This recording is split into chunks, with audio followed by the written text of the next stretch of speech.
Hello everyone, and welcome to Gaming in the Wild, a video games podcast about games from the artistic, creative side of the tracks, from indie to AAA. My name's John, I'm your host, and this week in Reykjavik, I've been getting into the spirit of the season, the October spirit, and I've been dipping into some horror games. It's not my usual genre, but it is that time of the year, and whilst I don't normally play many horror games, I do like to stick my head in the door and see what has been going on in the genre, try out a few recommended games, and try not to freak myself out entirely in the process, which is actually quite easy to do. If you've listened to the podcast for a while, you probably know that I myself am quite sensitive to horror stuff. I haven't always been that way, but I've found that as the years have gone on, I've I used to be into horrors, films and games. I was like an original Resident Evil 1 player way back on PlayStation 1, and I used to really enjoy horror movies actually, but for some reason, at some point, I kind of became super sensitive to that kind of thing. It feels like over time my separation between what I was seeing on the screen and the anxiety that I was feeling in my body was kind of becoming disproportionate, and that horror was perhaps not my thing anymore. So I don't play them usually, but I have dipped into it. I've rounded up a few indie horror games for the episode, and I did actually find one that really stuck with me, and that will be the featured game of this episode. It's a Windows-based title that came out last week. It's the 26th of October, 2021 as I'm recording this, and that game is Inscryption spelt with a Y. And I really had a great time with that one. It's something quite special, so I'm looking forward to sharing my thoughts on that game with you today. But before I do that, I thought I would round up a few horror games that I've played this year, because there are always a few, you know. There are always a few spooky games that seem to rear their spooky heads and jump out of the pile and demand to be played, really. So before I talk about Inscryption, I'm going to run through a few of them. The first one is a game that I was playing in this summer, actually, when it first came out. It's an indie game that I heard about on the Time Played 3HR podcast called Mundaun, spelt Mundaun. And this is a really interesting one. It's a very grainy, atmospheric, black and white, first-person game in which you arrive at a strange rural community on the top of a mountain. I think it feels like kind of Bavaria or Germany. It's been a while since I played the start of the game now, so I can't quite remember the specifics of it. But you're on a bus at the start of the game, and you kind of come up a winding mountain road to the top of the mountain, above the clouds, on the very peak of the mountain, in this strange little farming community. And this is where your grandfather lived and had a farm, but he died in mysterious circumstances in a fire, and you've come to kind of investigate his death. And so when you get off the bus at the top of the mountain at Mundaun, you go to your grandfather's old farm, rather. And there are people living there, but it's a pretty spooky, run-down, backwater community. And there's a lot going on. As you're starting to explore, you start having these arcane visions. And so it's a really interesting mixture between going back to like an old, nostalgic kind of home place that your character grew up in, and finding that it's just very strange, a deeply strange environment. There are strange creatures abroad, there are strange people to meet, and there's just a lot going on the top of this mountain. You kind of run around the fields, you find an old church with a really weird priest inside who has some very odd things to say to you, and you kind of try to piece together what happened with your grandfather's death, and you realise that there is a ghostly scenario going on the top of this mountain. And I had fun with this game for the first hour or so, I would say. There's something very appealing about it. The visuals are really striking. I think it might be hand-drawn even. It has a pencil-drawn look to the whole thing. It's a very cool-looking game and very unusual. The monochrome palette gives it a really heavy atmosphere. And you really feel like you're kind of stuck out on a limb, which is a good premise for any horror game, being in a place that you can't easily get away from and not fully understanding what's going on. So you walk around, you have a little inventory that you can bring up where you have say you find a pipe or a key or some matches or a map. You can open your inventory and use those items. You have to find things to kind of progress in the story, some quite simple kind of object puzzles. And then you have these strange nighttime experiences. It has a day-night cycle that's triggered by story events. And at night, things get very strange. There are some monsters roaming around that you have to try and avoid. And after you complete a sequence, you will move on to the next part of the game. And while I was really into the story of this one, really into the look and the vibe, the kind of dark atmosphere that it has, and the whole scenario is kind of fascinating. It has an arty horror movie feel to the whole thing. And it has some quite inventive gameplay too. There is one point at which you have to get up higher on the mountain. You have to go and retrieve some objects from the peak of the mountain. And to do that, you get into a little kind of hay cart that sucks up hay into the compartment on the back. So you have to kind of drive around hoovering up this hay to get enough hay for some reason. And it's kind of this weird, fun little driving game. And I was kind of really into this one. I was very curious to see where the story would go. But as the game progresses, it introduces aggressors that will trail after you. If they see you, they'll come for you.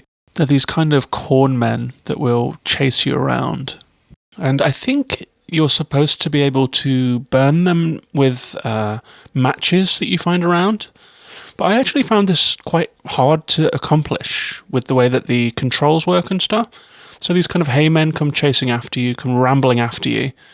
And if they get too close, your character gets scared, and then kind of hay closes in over your eyes until you're done, and you get Finn appearing on the screen, and you have to go back to your last save.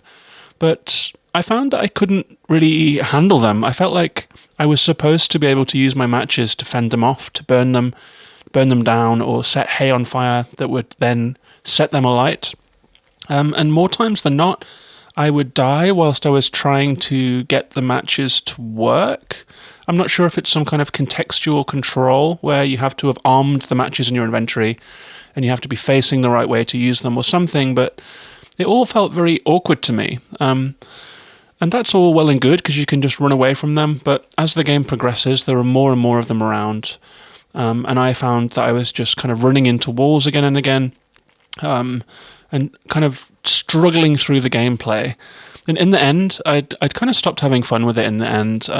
So despite the fact that this game had everything going for it, it's one of those games that you want to like and you like everything about apart from playing it. So Mundaun is it's an interesting, monochrome, moody horror indie game. That I wanted to like, but I couldn't quite get on with the gameplay, and so I kind of bailed on it. It's the kind of game that I might go and watch someone play, just to see what happens, and to watch someone else struggling through the gameplay, seeing as I couldn't really have the patience to do it myself. So Mundaun hit on some levels, and specifically aesthetically. I really liked the art style, I really liked the idea, the scenario, the writing, but the gameplay was not for me.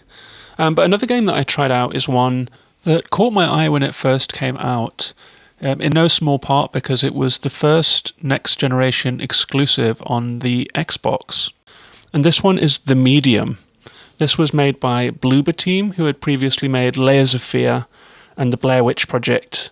It takes 8 or 9 hours to complete. It's sitting at 71 to 75 on Metacritic. It did actually come out on PlayStation more recently, so I think it must have been a timed exclusive for Xbox. And this is a game with quite a lot to like about it. It's very cinematic. It looks beautiful. The sound design is great. The music is great. And this one has really, really good visuals, actually. It's very detailed. The environments are very detailed. The thing that I like most about it probably is the way that the camera operates. So as you're walking down, it's a third-person game, and as you're walking down, say, a corridor or from a room down a hallway to another room, the camera will kind of swoop in behind you and follow you, and it doesn't really feel like a third-person game camera where the person, the protagonist, is the center of the shot. It felt more like a movie. It felt more filmic. It felt like something like The Shining, perhaps, where the camera is kind of gliding down the hallways to reveal the kind of the full detail and texture and atmosphere of this kind of widescreen space. So that was something that I really enjoyed about the medium right from the off. And you play a medium, the medium, who sort of exists between worlds. So your main character is a psychic, basically, who, as she is moving through life, she sometimes drifts into another plane of existence by triggering events or by spirits that are trapped between worlds, spirits of the dead who have not been able to move on.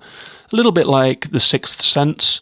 I think it takes a little bit of its cue from that movie. It's a really interesting one. And during one job at the start, you're kind of helping to usher a spirit on to the next world.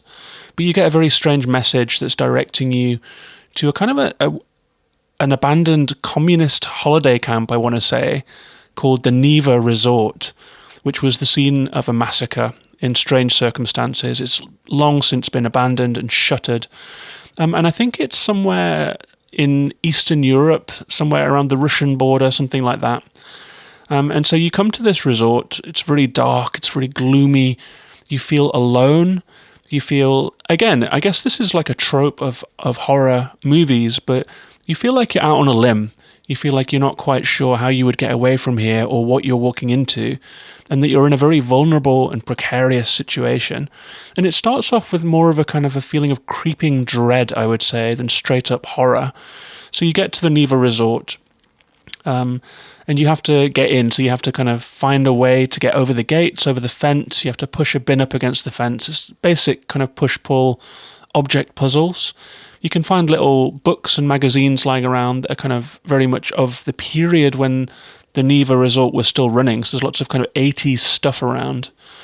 And as you come through the gates, you come through a creepy forest into a car park, an empty car park, just a couple of knackered old cars that have been there forever, seemingly. And you have to break your way into the main building through some broken windows. So you're kind of getting deeper into this scenario.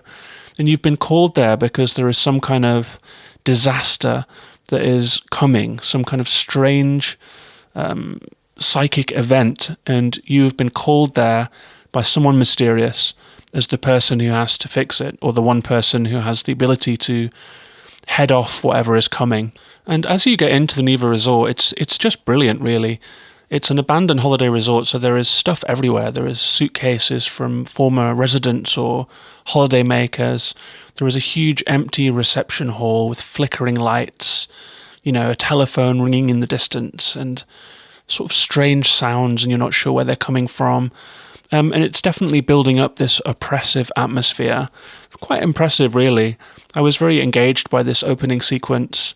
But this game has one central mechanic that it kind of hinges on. It's what it's bringing to the table for the genre, really.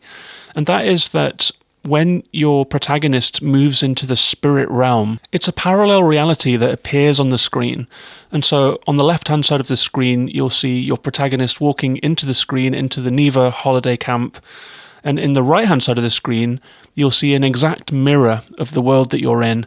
But it's not the Neva holiday camp. It's some kind of strange parallel dimension where instead of large halls, it's this kind of papery, parchmenty, strange, glowing, coloured space where the walls are actually made out of skulls or bones, and all of the architecture that you can see and the furniture and the features that you can see in the real world are mirrored in this really cool Gothic style.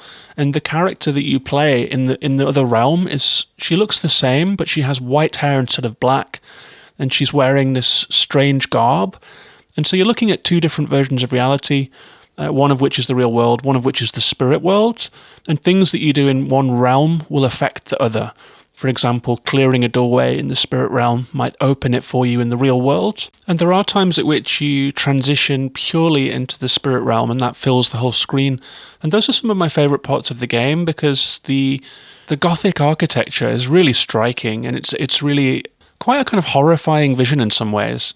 And it's not straight up horror, but it's very Gothic, it's very dark, and it's kind of chilling and cool to think that there is this this parallel realm sitting just behind the real world that you're able to access.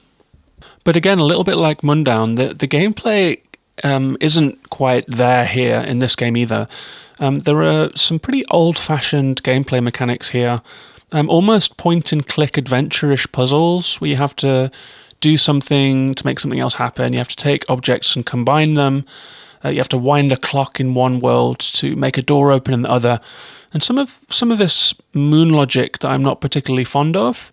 I would also say that whilst it's very impressive to look at as you're walking around the environments, the walking around, it suffers from that problem that so many, even big budget games do, of invisible walls.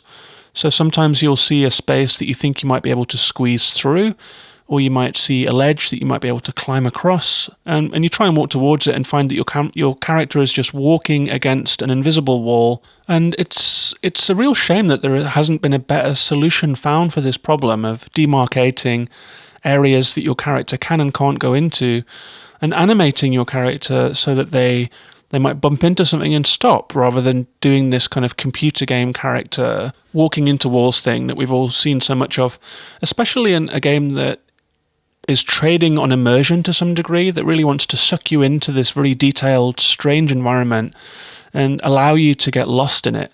Things like that, like puzzles that just seem very counterintuitive and odd and kind of clunkily put together, and walking against invisible walls all the time.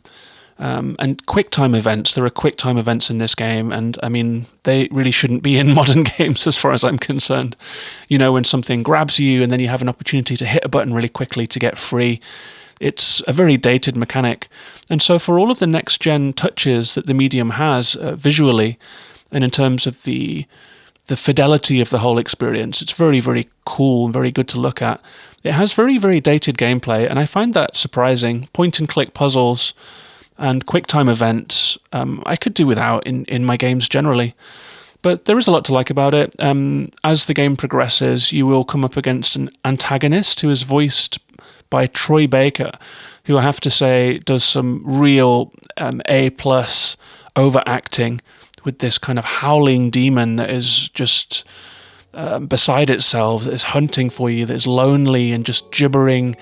And you have to stealth your way past it with some really clunky stealth gameplay and QuickTime events if you get caught. And whilst the gameplay is not fun, really, Troy Baker's acting is worth the price of admission. So I'm still playing the medium. I'm having a slow-going time with it, I think, because of this clunky gameplay problem. But it's an intriguing game, it's an atmospheric game, and I am enjoying it. So I will be persisting with that one.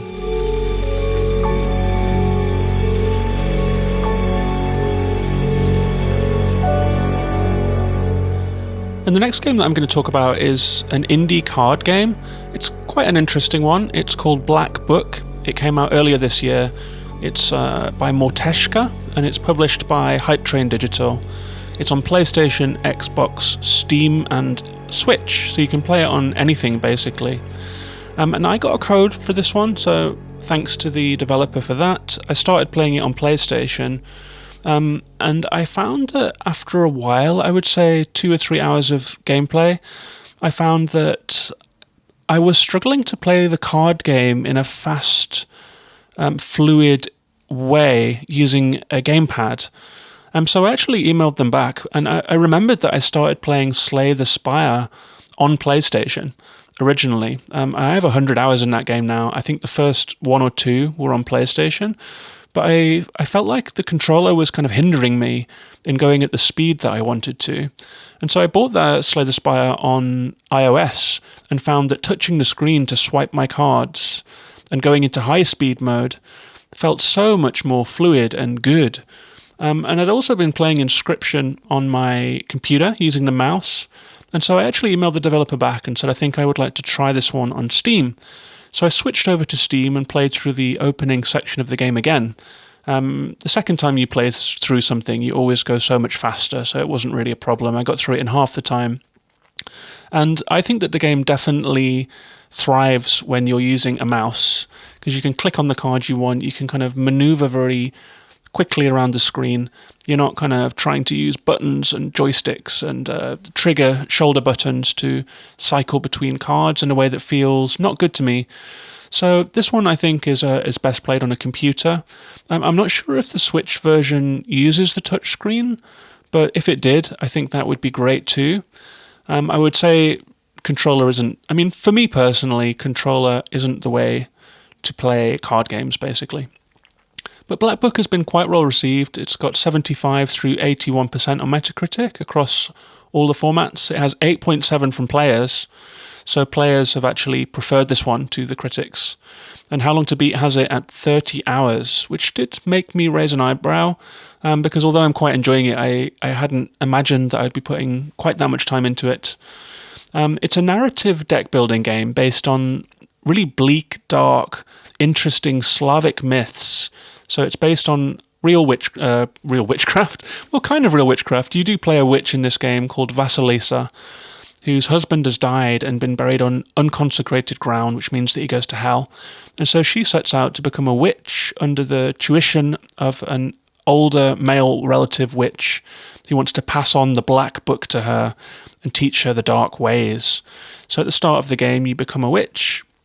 You have a base in this game, which is your mentor's home, old Igor's home, and you take visitors there, and they all have problems. They have they're being haunted by a demon that's making their livestock die, or the wheels of their mill have been stopped by imps, that kind of thing. Someone's put a curse on them, and you have to use your witch knowledge to solve their problems, which sometimes involves answering a question with 4 options, the answer to which can usually be found in your encyclopedia or by remembering things that Igor has said to you.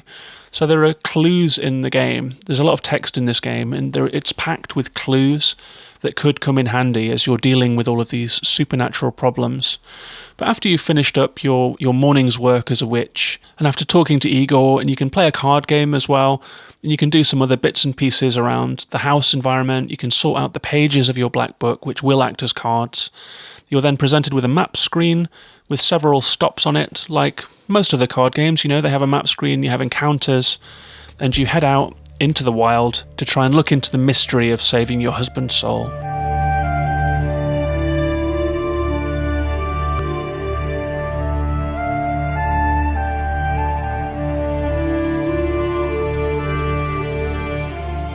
And this game is often in third person. There are sections where you get direct control over Vasilisa. If you're on a controller, you can move around, but I preferred the mouse, so it became a point-and-click game. So you can run around an environment, say a forest scene. You can pick herbs that you can use to heal. You can find old items and that kind of thing. Maybe there's a grave that you can look into. You can find something that you can use, and then you're off to the map screen and on to the next encounter. Sometimes they are towns where people will ask for your help. Sometimes it's like a swamp where a demon will come out from the trees. You can try and reason with demons and talk to them. It has this very rich sense of being part of real superstition and real folklore. Everything feels very earthy. The way that the people talk to you, they're always teaching you something.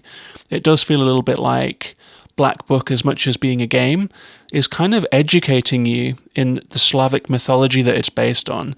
So you'll find out about churts, which are kind of demons that torture people, and you'll find out about all these different kinds of strange creatures, like a balaichka, which is a demon that lives in a banya, which is like a steam house where people go to give birth.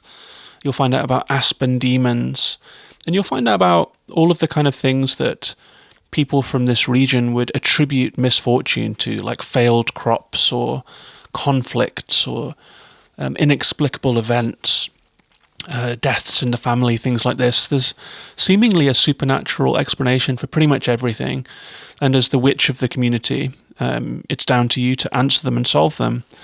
But as you head on through the scenes, you'll sometimes stop in a village where you can buy things and talk to people. People will sometimes be singing, and you can listen to traditional music there, which will heal your health. Sometimes you'll have to fight, and that's where the card game aspect comes into it. It's kind of a simple card game in a way. You have black cards to attack and white cards to defend. You have different synergies. For For example, if you play a card that has Bless, then your defend cards will give you more armor. If you play a card that has Well Versed, then your attack cards will hit harder. And so you have to work on synergies, you have to work on the order in which you play cards. There's a lot to figure out, it has its specificities, it has its own system going on. But it's quite a slow-moving card game, I would say. I think that's partly down to the fact that it has quite good animation. So every time Vasilisa will cast a spell in battle, you'll see an animation of her casting the spell. And the same goes for your opponents, these kind of black shadowy demons. And you're looking at all of this on a nice background, a nice image of a forest or of a ruined town, or wherever it happens to be. So you have your little card battle. They are quite tough at the start, I would say. I failed a few times on boss fights, particularly. They seem to be real, like the card game equivalent of bullet sponges. So I switched down to easy mode, which literally just halves the hit points of all enemies in the game. It was a little too easy. It's one of those strange ones where normal mode is a little more grindy than you want it to be. And story mode or easy mode is not hard enough to present any kind of challenge, and so the combat becomes a little meaningless. And so it was a strange one. Like, I couldn't quite find the difficulty level that suited me. I didn't really want to be grinding away, having 3 or 4 attempts at every boss. But then again, I didn't want them all to be too easy, so I kind of tailed off playing it a little bit. But I did enjoy it. I really liked the scenario. I really liked the graphics, the music, the rich story and the rich environment, and the fact that it's based on real tradition, real folklore, gives it a bit of gravity. It also has a lot of voice acting in it, which also slows things down a little. The voice acting is kind of uneven in both tone and volume. One person sometimes speaking very quietly, whilst one person is at a really high volume. And some of the acting is quite odd. But I do actually like the Black Book, and I think I am going to try and persist with it. I think it might be a mood thing, because I'd been playing Slay the Spire before, and I'd been playing Inscryption, which is a very, very slick and kind of superlative card game. Black Book fell by the wayside a little for me, a little slow in the card battles. When I'm playing card battles, I really like to keep the pace up and find a rhythm. And really get through it quickly and move on to the next scenario. And all of that is quite slow in Black Book. There's a lot of animation, there's a lot of voice acting. And I think that some people might really like that, and I think I might grow to like it too. So if that sounds interesting to you, I think this is a quality game. I'm just trying to find my own kind of terms with it, if you know what I mean, to really get into it. That's Black Book. And before I go on to talk about Inscryption, I will just quickly mention that this show is Patreon supported. So if you like this show, if you've been a long-time listener, or if you like what you hear today, you can join the Patreon at patreon.com/gaminginthewild for as little as $1, £1, or €1 a month. And for that, you get to join the Discord server, talk to other listeners of the show. Everyone's always on there every day, sharing games, sharing screenshots, recommendations, sale picks, warning each other when something's leaving Game Pass, or getting excited when something new is coming. We've got channels now. We've just put in some channels for different formats. So there's a Nintendo, Xbox, PlayStation channel. There's a game chat channel. And just there's a lot going on there. You'll also get occasional extra episodes and sale recommendations from me and text reviews sometimes. So if any of that sounds fun and you'd like to support the show, I'd be very happy to have you. I really appreciate all of my patrons. So thanks to my existing patrons, and thanks to you if that sounds interesting. It's patreon.com/gaminginthewild. And with that said, let's move on and talk about the featured game of the episode, Inscryption.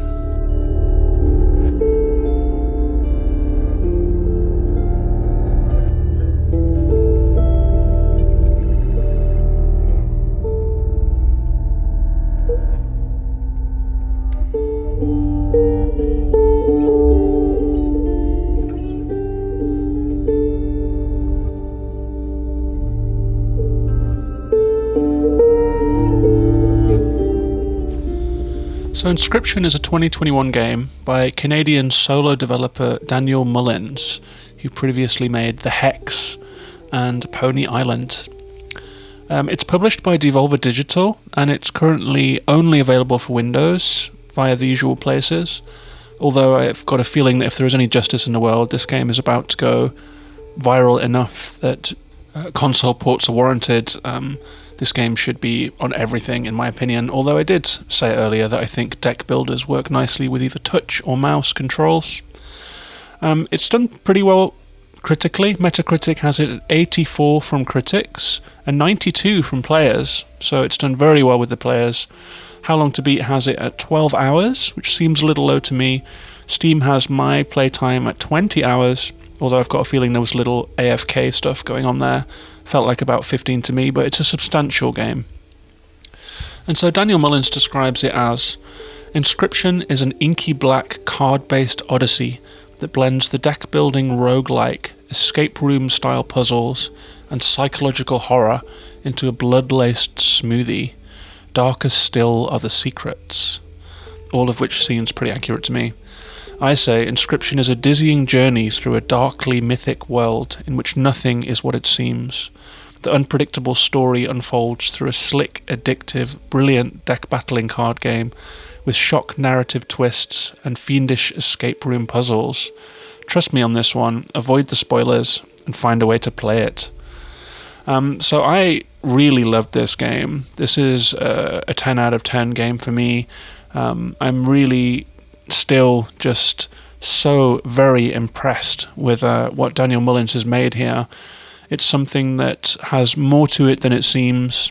And I will reiterate that point that there are so many twists and turns in this game that I would really advise you not to read any reviews. I have read a few since I finished it, and there are soft spoilers in most of them. There are some structural things that you're best off not knowing anything about when you go into this game. And I'm only going to talk about the first chapter of the game here. I'm going to talk about the opening sequence of the game, the scenario, and the gameplay.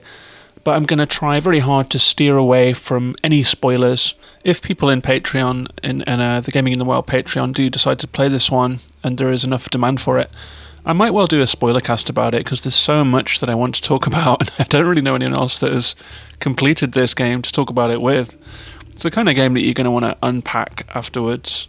But I think there is enough meat on the bones of the first section for me to give you a good feeling of what the game is like, and some of the tricks that it pulls without giving away any of the late game stuff.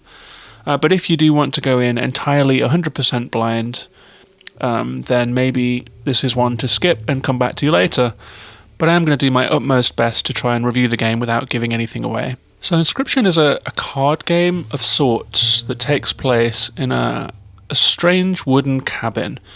The game begins when you're looking down at a wooden table in a kind of rendered, strange, grainy, pixely style. You look up and you see a pair of eyes open in the darkness across the table, and you're challenged to a card game. There's no voice acting in this one, it's just text that appears on the screen, but where you are is an immediate question. Why are you in this dark cabin, and who does this strange pair of eyes belong to? And so it's kind of straight into the card game. You're dealt a few cards. You're dealt a stoat, a wolf, a squirrel card. They have attack number on the left bottom corner, and they have health in the right bottom corner, and a drawing of the animal on the card. And I will say that as far as tutorials go, Inscryption is very, very good at walking you through the basics of the game. It has a lot of gameplay inclusions that you'll know if you're familiar with the card game genre. There are ways to buff your cards, there are ways to improve your cards, combine them to great effect. You can see what your opponent is going to play across the board. You can see them as they're coming towards you, and you can plan accordingly. But something that is unusual about this game is that to get a card onto the board, you have to sacrifice something. So for example, a wolf takes 2 sacrifices to get onto the board. A stoat takes 1 sacrifice. And every turn, you will get a squirrel card. They're free to play, they can't attack, they have 1 health. But if you put a squirrel onto the board, you can then sacrifice that squirrel and put down the stoat card, which can attack. It would take 2 squirrels to get a wolf out, or you can sacrifice other cards that you have on the board to try and get more powerful cards onto the board. So there is this system of sacrificing your own cards in order to try and get your most powerful cards onto the board. They stay in the first row, but the opponent's cards move across the board towards you. They attack you. You have to defend and hit them back. You have to try and block them. But when there is no card between your opponent's card and you, yourself, the player, you'll take a hit. And when you take a hit, a few gold teeth will fall onto a pair of scales that is on the side of the board. And when the scales sink to the bottom, in either your direction or the direction of your mysterious opponent, the round is over, the board is rolled up from the table, and a map is laid out on the table. And here you'll recognise this if you've played something like Slay the Spire. It's a map where you can choose a couple of different squares, where you'll have a couple of different encounters, maybe picking up a new card, maybe getting boons, maybe finding a wooden totem that will affect your scroll card with a kind of a special symbol. You can also get single-use items, such as a pair of scissors that will allow you to cut one of your opponent's cards in half. Sometimes you can sacrifice one of your cards at an altar to another one to make that other card more powerful, so you can improve your cards by killing one and giving its energy to another card. So it's a fully featured deck battling, deck building card game in which you're trying to build the cards that you have in your deck, you're trying to improve the cards that you have, you're trying to optimize your deck, get rid of cards that you don't like, buff up your favorites, and figure out a strategy for getting through the game. Because it can be a little punishing at first. I think all card games can, usually. There is a period that you go through of acclimatization, of learning the rules, and of figuring out your strategy. And it's not my favourite thing to do, to listen to people try to explain the rules of deck builders on a podcast, but I hope I'm doing an okay job for you here. I will say that it's quite addictive, this card game, and that the bouts of cards occur between this very strange storytelling scenario where your opponent will be almost role-playing for you. So he's like explaining where you are, like you've stepped into a clearing. 5 people are staring at you.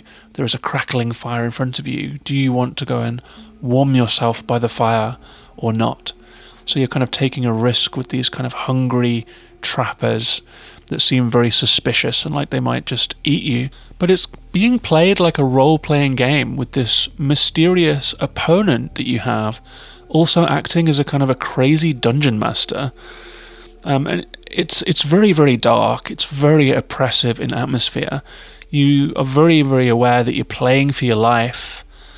And the dungeon master opponent guy will tease you and taunt you, as well as teaching you. So it's a very strange situation that you're in. It's a bit of a hostage situation that you feel that you're in. And when the map is on the table between rounds of cards, you can get it from your chair and you can walk around the cabin. There isn't much to see. You can take a few steps in each direction. There is a safe, there is a clock, there is a kind of a sliding block puzzle with strange rules that you're not going to understand for quite a while. There is some candles, there is a skull with gold teeth, and all of these things are kind of meta puzzles that attach to the broader sweep of the game. So there isn't a strange escape room going on.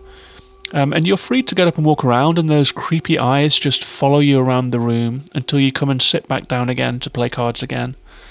But you can unlock in the early game, like if you get into the safe, you're going to get yourself a card, and that card will talk to you. So this all happens in the first 20 minutes of the game or so. But the card, you'll look down at it, there's a stoat, and it kind of blinks at you and it says hello. And I'm just looking at the card in your hand, and it's saying, so who are you then? Another challenger, eh? And so you're being told the story by this very, very bizarre antagonist, but then your cards will also try and communicate with you. And there's just something very, very strange going on in this game, and it really does intrigue you and sweep you along.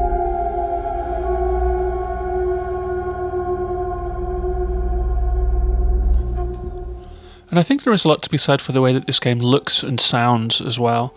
As you're looking at that strange pair of eyes across the table from you, occasionally a hand will come onto the table and just kind of tap its fingers as if it's waiting for you. 3D rendered, but not realist or anything, just dead interesting. And occasionally, for example, if you encounter a trapper who you can sell pelts to, your opponent will lift up a carved wooden mask of a kind of grotesque trapper's face and put it on, and then roleplay the trapper and talk to you about pelts and then take the mask off again. And the same goes for the boss fights. There are really cool boss fights at the end of each area. You'll start off in, I think, the lowlands, and you'll end up in the forest, and then the wetlands, and reach the snowlines. There is several different levels, a little bit like in a Slay the Spire type game, with a different background, different enemies to fight, and it gets progressively harder. But the boss fights are really fun. I will only say who one of them is, but it's an angler. And so your dungeon master will say, suddenly you smell the stench of rotten fish, and a shambling figure comes out of the trees, and he'll put on this mask and kind of hulk over the table, and the music kind of ramps up. Then you have to fight a special enemy with a special ability. For example, the angler can hook your cards, so you have to play more strategically against the bosses. And they're all really, really cool, and they add a lot to the game. I think that if this was just a simple card game, it would still be absolutely brilliant. But there is just so much more to it that I can't go into. The metagame really goes to some wild places. It really is a 10 out of 10 game, and I can't recommend it enough. I'm gobsmacked by this one. It's very impressive. So as usual, I've written down some of the good things and some of my peeves about it, and then a conclusion. So to list off some of the good stuff, I mean, the pitch black humour and the super oppressive atmosphere and just the general darkness and brutality of this game, along with the strange mystery of what the hell is happening, is overwhelming, really. It's so unusual. I can't think of another game like it, really. It's just also dark and gripping. Really, really brilliant. And the sense of not understanding what the hell is happening to you, but really needing to know and just being drip-fed these little bits of information, these strange talking cards, and trying to pick off some of the puzzles that are around the room and get clues that you have to unravel. It's a mystery game as well as a card game, and it's a narrative game as well as a card game, and all of the different strands are woven together really tightly into a really good experience. But that doesn't detract from the card game itself. I think that the card mechanics at the heart of this game are fantastic, and it is a good card game at the core, but there is just so much built around it. You know, some games like, if I'm thinking about card games, like Slay the Spire has a very light narrative. It's barely there, really. It's all about the card battles, and then the scenario is just really there for colour, I think. Then you have games like Iris and the Giant, which was another card game, another deck battler that I really liked. That had this kind of emotional story attached to it, and there are a few games like that too. But I haven't played one that is as advanced as this one narratively. Like the narrative of the game, the story of the game, and some of the strange narrative beats that go along with that story could have been a game in itself. It's the way that these different elements are melded together and the high level to which they are all executed is brilliant. And I have to say that the design of this game, the tutorialization of it, eases you in so smoothly, and before you know it, you are just completely gripped by the story and by the card game, which is just addictive and needing to know what happens. It's all very user-friendly and well-designed, especially given that the person who's teaching you how to play, the person who is giving you these tutorials, is this weird aggressor, this antagonist who is sitting across the table from you. And when you combine that with the escape room stuff, the metagame, the weird cabin, and the brilliant music, which is like spooky Vangelis meets like Rai Kuda Outback plucked string guitar. The music and the sound design is really outstanding. And the graphics are too. When you die in this game, a pair of hands will reach out from the blackness over the table and come towards you. It's really horrifying. It's great. It's like a proper B-movie horror moment where these big hands just grasp you and everything goes dark, and then you have to take another run at it. And it is a bummer that I can't talk about where the story goes, because it goes to some really dizzying places. And I will say again what I said in the intro, trust me on this one, just find a way to play this game. I played it on my Mac on a partitioned Windows hard drive because I don't have a PC, and it ran really well. It wasn't hard to get that set up, you know. There is occasional games that I really want to play so much that are only on Windows. This is one of them. You know, it's maybe 5 games a year that are just on Steam, just on Windows, or on itch or whatever. And so I'm really glad to have that Windows setup on my Mac. The games that I've played over there have run really well. It's not as hard as I thought it would be to get that partition drive set up and to run Windows on a Mac. But hopefully this game will come out on other platforms too, if you've got no option to play it, no access to any kind of Windows machine. So as for the bad things, there aren't many. I think this game is nigh on perfect, to be honest. There are a couple of difficulty spikes. There are a couple of times when I was losing the same battle over and over again, and I did get a little frustrated. But to be honest, when that happened, it was usually because I had not cracked the problem. Some of the deck battles, some of the card battles are problem-solving exercises. They're puzzles in the form of a card battle. You really have to figure out your strategy. You have to figure out what the enemy's strength is and how to declaw them in order to get your attacks through. So I don't think that was really a failing. I got a bit frustrated, but I do tend to get frustrated when I lose anyway. I'm a really bad loser. It's something that I'm not proud of, but I am a very ragey gamer when things aren't going my way.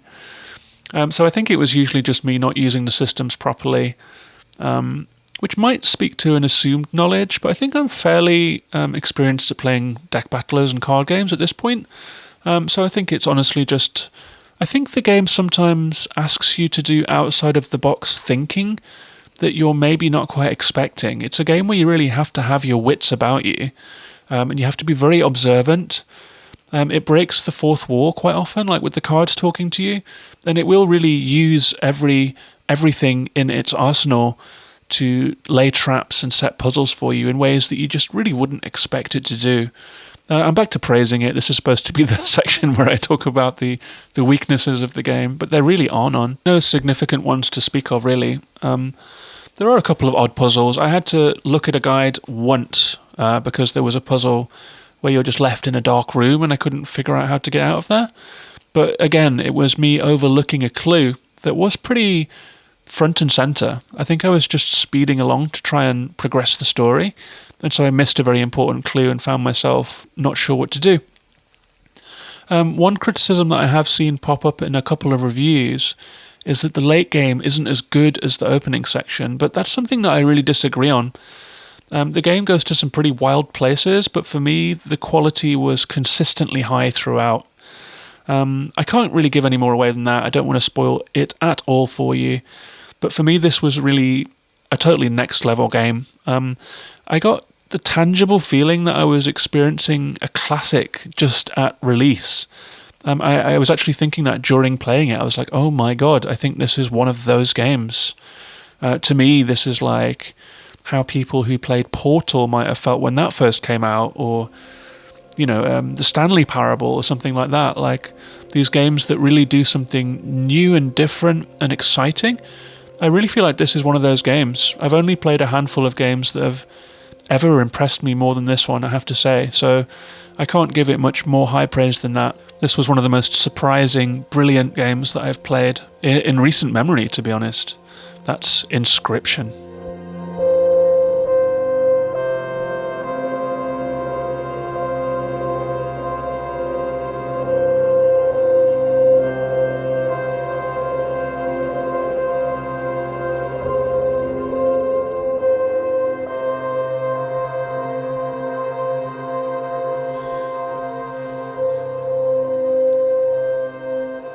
So I hope you've enjoyed this spooky Halloween episode.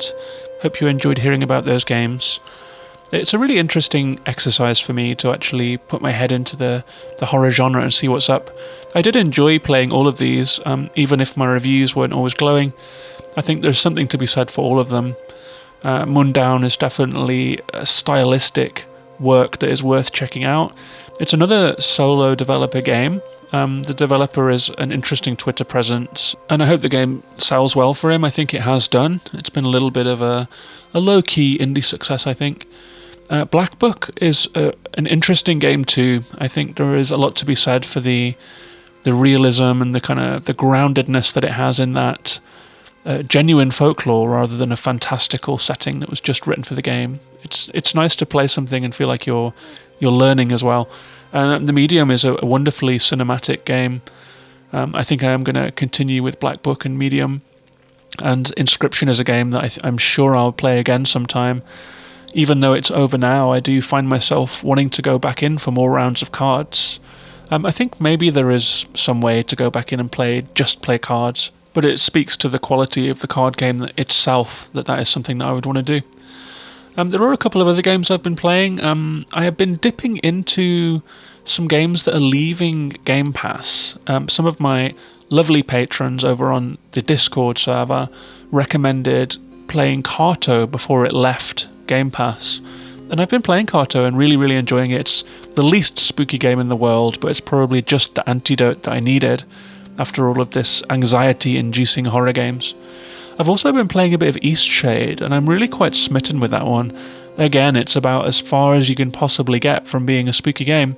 It's a little bit like Skyrim-y, but if you took away all of the combat, all of the drama, and all the dragons, it's like a pastoral Skyrim where you just wander around an island talking to these curious anthropomorphic animals that ask you to do paintings for them and solve problems for them.